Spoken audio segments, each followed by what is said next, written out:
Hey guys, it's Jsnow, and this is the Underrot, and these are the boss guides for the Underrot. And first one is Elder Lexa. So Elder Lexa has a Blood Bolt ability that puts a stacking debuff on a player, and that debuff doesn't disappear until the healer overheals the debuff. But since the debuff stacks, you want to heal it as soon as possible. Now another ability is Spreading Rot, which basically green stuff on the ground, run out of it, otherwise you're going to get hit. And then last ability is Blood Mirror, which will create a copy of herself. But in this fight, you should kill the copy, but I guess we were kind of overconfident, or the DPS wasn't paying attention. So we kind of just killed the boss without killing the Mirage, with killing the effigy. But the effigy also does Blood Bolt, which means now more people get hit by Blood Bolt faster. So you definitely want to kill the ad, but it's really up to the group. I mean, you can just nuke her down, depending on if you have Bloodlust or not. So overall, pretty easy fight. So for the next fight, Cragmaw Infested, make sure you clear out the mobs on at least one side. So we cleared out quite a bit of mobs, but not all of them.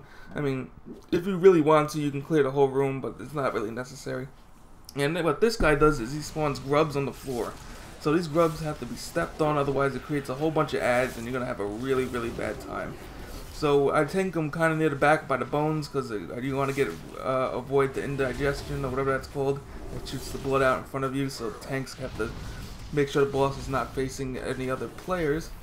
And then he'll also use Charge. When he uses Charge, he'll do that at a random player, knock everybody back, and then you can see the grubs start coming out. So you want to step on as many grubs as possible. Our group was pretty good at that, so we didn't have too many issues. And then he also has Indigestion again, which will summon more grubs. So you want to step on those. Now when he reaches 100 rage or mana or whatever it is, once he reaches 100, he's going to get a temper tantrum basically. And what he does is he just starts spawning grubs all over the place. So this is why you kind of want to clear as many mobs as possible, because it can be an issue. But once this happens, you have two options. Either actually step on as many grubs as possible, or just nuke the boss. So we kind of went for nuke the boss as well as pull the extra mob by accident. So we made this mythic mode or whatever. We made this extra heroic mode for no reason, because we just had to pull more mobs.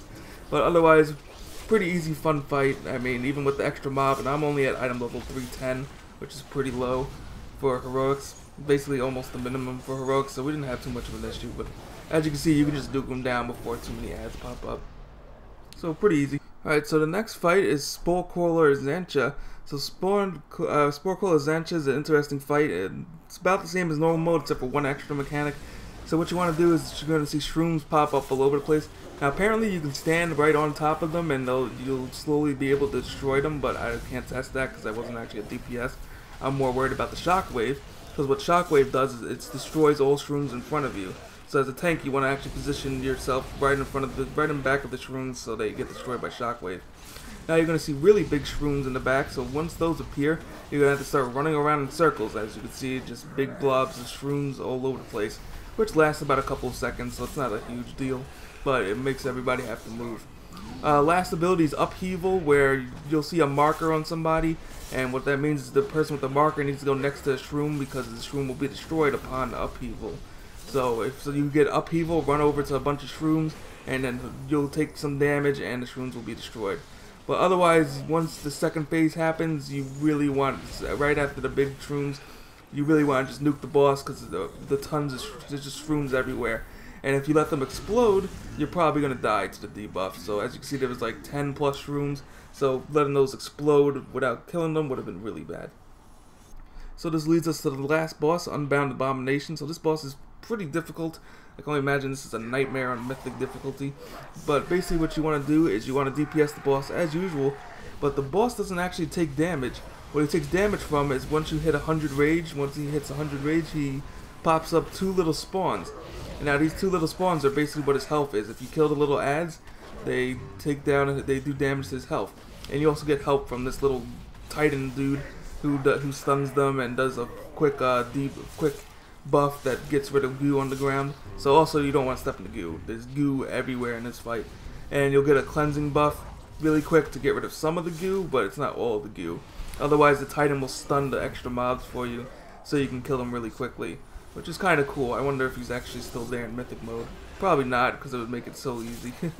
But who knows. So you want to use that guy to your advantage. So here you go, the casting of cleansing light. So you actually want to stand in the goo. So right there, we didn't actually have any, and so we kind of wasted it. And then the last part, which is I guess new to heroic mode because I didn't see this in normal, is these spores. So these spores are such a pain because if they hit the boss, they explode, or they do something. I'm not sure 100%, but they explode on the boss. And then if you kill them randomly, they leave puddles of goo on the ground. The only good thing is I can use abilities like Death and Decay, and the spores will die to any AoE possible, so you don't have to actually single target them. So once I figured that out, I was able to strategically place my Death and Decays where the boss was going. So like right here is a perfect example of the spores just running into Death and Decay and dying. So you just want to keep moving the boss around in circles, and you should be good. I mean, you're going to take a lot of damage. The healer has to keep moving. A lot of people have to keep moving, so this is a ranged DPS kind of nightmare right here. But otherwise, it's a pretty interesting boss. You know, a little bit challenging, but of course, once you get the gear for it, it won't be too much of an issue. So I'd like to thank you guys for watching. If this heroic mode video helped you out in any way, shape, or form, please feel free to hit the like button. If you have any questions, feel free to comment below. And I'd like to thank you guys for watching this video, and hopefully I'll have more of the heroic boss guides up for you guys soon.